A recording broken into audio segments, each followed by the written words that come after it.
Welcome back to my YouTube channel. So ഇന്ന് ഞങ്ങളൊരു lamp കറി ഉണ്ടാക്കുന്ന വീഡിയോ ആണ് ചെയ്യുന്നത്. ഞങ്ങൾക്ക് ഇന്നലെ വൈകിട്ടായപ്പോഴത്തേക്കും ലാമ്പ് കഴിക്കാൻ ഭയങ്കര ആക്രാന്തം.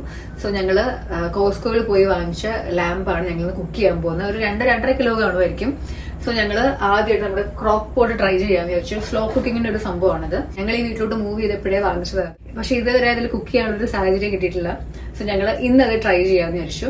അപ്പം സ്ലോ കുക്കിംഗ് ചെയ്യുന്ന സമയത്ത് വേണ്ട കുറച്ച് ഇൻഗ്രീഡിയൻസ് ഞങ്ങളുടെ കയ്യിൽ ഇല്ല. അത് വാങ്ങിച്ചാലേ നമുക്ക് കുക്ക് ചെയ്യാൻ തുടങ്ങാൻ പറ്റുള്ളൂ. സോ അത് വാങ്ങിക്കാൻ വേണ്ടി ഞങ്ങൾ പോവാണ്. അപ്പോ നമുക്കിനി ഓൺ ദ വേ കാണാം. ഒരു കേരള ഗ്രോസറി സ്റ്റോർ ഉണ്ട് ഇവിടെ ഹാമിൽട്ടണില്. അപ്പൊ അങ്ങോട്ട് ബുക്ക് ചെയ്തോണ്ടിരിക്കുക. ഇവിടുന്ന് ഏകദേശം ഒരു 15 മിനിറ്റ്സ് ആണ് അങ്ങോട്ടേക്ക്. നമുക്കൊരു 4-5 മണിക്കൂർ എടുക്കും ഈ സ്ലോ കുക്കിംഗ് പ്രോസസ് കഴിയാനായിട്ട്. നമുക്ക് വൈകിട്ടത്തേക്ക് നമ്മുടെ ലാമ്പ് കറി ഉണ്ടാക്കി കഴിയത്തുള്ളൂ. ഞങ്ങൾ രാവിലെ എണീറ്റ് മോർണിംഗ് വോക്ക് എല്ലാം കഴിഞ്ഞ് ഞങ്ങൾ അതേ ഡ്രസ്സിൽ തന്നെ കണ്ടോ ഞങ്ങൾ കുക്ക് ചെയ്യാന്നൊക്കെ വിചാരിച്ചിരുന്നപ്പോഴാണ് നമുക്ക് കുറച്ച് ഇൻഗ്രീഡിയൻസ് ഇല്ലാന്ന് തോന്നിയത്.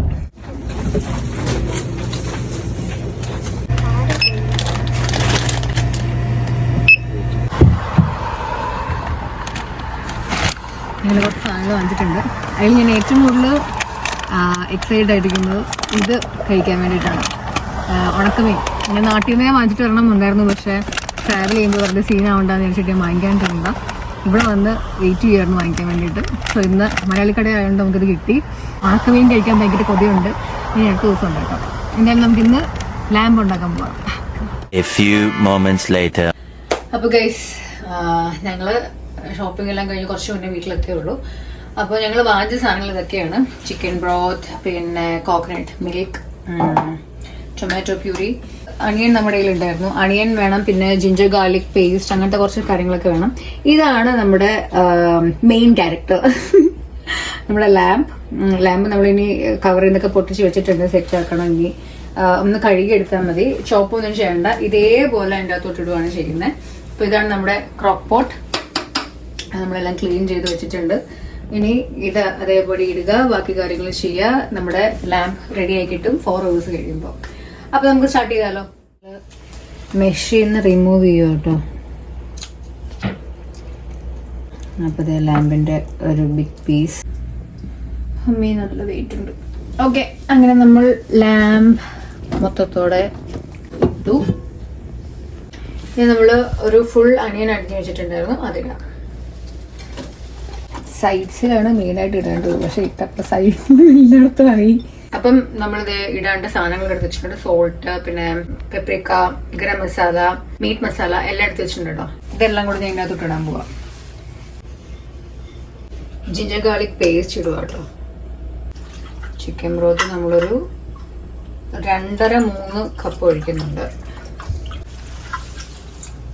അപ്പൊ നമ്മുടെ ചിക്കൻ ബ്രോത്ത് ഒഴിച്ചു. ഇനി നമുക്ക് ബാക്കിയുള്ളത് ടൊമാറ്റോ പ്യൂരിയും പിന്നെ കോക്കനട്ട് മിൽക്കുമാണ്. ടൊമാറ്റോ പ്യൂരി ഇട്ടു, കോക്കനട്ട് മിൽക്കും ആഡ് ചെയ്തു.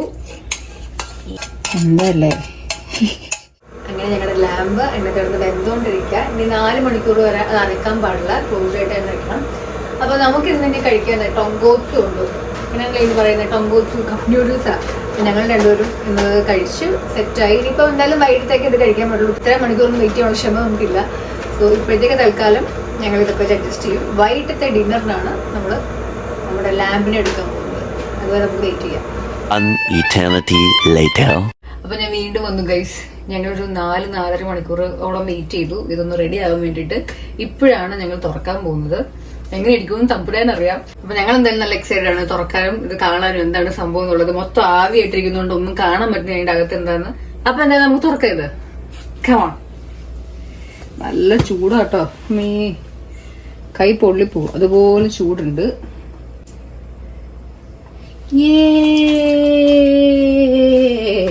അപ്പം നമ്മൾ യൂട്യൂബ് വീഡിയോ കണ്ടതനുസരിച്ച് പീസോടെ എടുത്ത് എന്റെ കയ്യിൽ തെന്നി പോവെന്നൊരു ഡൗട്ടുണ്ട്. അപ്പോ ഞങ്ങൾ അതിസാഹസികമായിട്ട് ക്രോക്ക് പോട്ടിൽ നിന്ന് ഈ പാത്രത്തിലോട്ട് മാറ്റിയിട്ടുണ്ട്. അയ്യോ, താഴെ വീടാണ്ടൊന്ന് ഭാഗ്യ, അല്ലെങ്കിൽ ഇവിടെ മൊത്തം ആയാലേ. നമ്മൾ ഈ പാത്രത്തിലിട്ട് ഇങ്ങനെ കുഞ്ഞു കുഞ്ഞു പീസായിട്ട് മുറിക്കണം. അപ്പൊ വി കംപ്ലീറ്റഡ് ദ ടാസ്ക്. ഇനി ഈ പീസ് എല്ലാം കൂടെ വീണ്ടും ക്രോക്ക് പോട്ടിലിട്ട് ഒന്നും കൂടെ ഒന്ന് ഇതാക്കണം. വീണ്ടും ഇതിന്റെ അകത്തോട്ട് തന്നെ നമുക്കത് ഇങ്ങനെ എടുത്തിടാം. ഭയങ്കര ജ്യൂസി ആട്ടോ ഈ ലാമ്പിന്റെ എന്താ പറയാ ഫാറ്റ് എല്ലാം കൂടെ ഇതിലോട്ട് ഇറങ്ങിയിട്ടെ. ടു ബി ഫ്രാങ്ക് ഞാനൊരു ലാംബ് ഫാൻ ഒന്നുമല്ല. കിരണാണ് അതിന്റെ ആള്. കിരണിന് ലാമ്പും എല്ലാത്തരം മീറ്റും കഴിക്കാൻ ഇഷ്ടമാണ്. പക്ഷെ ഞാൻ ചിക്കൻ അല്ലെങ്കിൽ എനിക്ക് കൂടുതലും സീ ഫുഡാണ് ഇഷ്ടം. അപ്പൊ ലാംബ് ഞാൻ കഴിച്ചിട്ട് കുറെ നാളായി. വിരുന്നൊക്കെ പോയപ്പോ കഴിച്ചായിരുന്നല്ലേ? വിരുന്ന് പോയപ്പോ കഴിച്ചു. നമ്മൾ കല്യാണം കഴിഞ്ഞിട്ടുള്ള വിരുന്ന് പോക്കില്.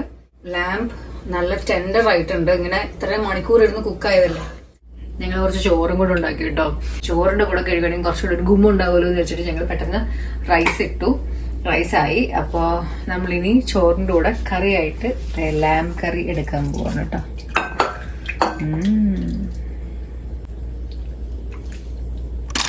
അങ്ങനെ നമ്മുടെ ഗർമാഗരം ലാംബ് കറി റെഡി ആയിട്ടുണ്ട്. ഞങ്ങൾ കഴിച്ചു നോക്കട്ടോ. നല്ല വിശക്കുന്നുണ്ട്. ഇപ്പൊ രാത്രി എത്ര മണി? ഇപ്പൊ 9 മണിയായിട്ടോ രാത്രി. ഞങ്ങൾക്ക് രണ്ടുപേർക്കും സ്മെല്ലൊക്കെ അടിച്ച് നല്ല വിശക്കുന്നുണ്ട്. പക്ഷെ ഞങ്ങൾ കഴിക്കട്ടെ. ആൻഡ് ഈ വീഡിയോ നിങ്ങൾക്ക് ഇഷ്ടമായെങ്കിൽ ലൈക്ക് ചെയ്യുക, ഷെയർ ചെയ്യുക, സബ്സ്ക്രൈബ് ചെയ്യുക എന്റെ ചാനല്. ഇനി ഇതേപോലത്തെ കുക്കിംഗ് വീഡിയോസ് അല്ലെങ്കിൽ ഫണ്ണി വീഡിയോസ് എന്ത് തരം വീഡിയോസ് ആണ് നിങ്ങൾക്ക് വേണ്ടെന്നുള്ളത് കമന്റ് ചെയ്ത് പറയാൻ മറക്കരുത് കേട്ടോ. അപ്പൊ ഇനി അടുത്ത വീഡിയോയിൽ കാണുന്നവരേക്കും ബൈ.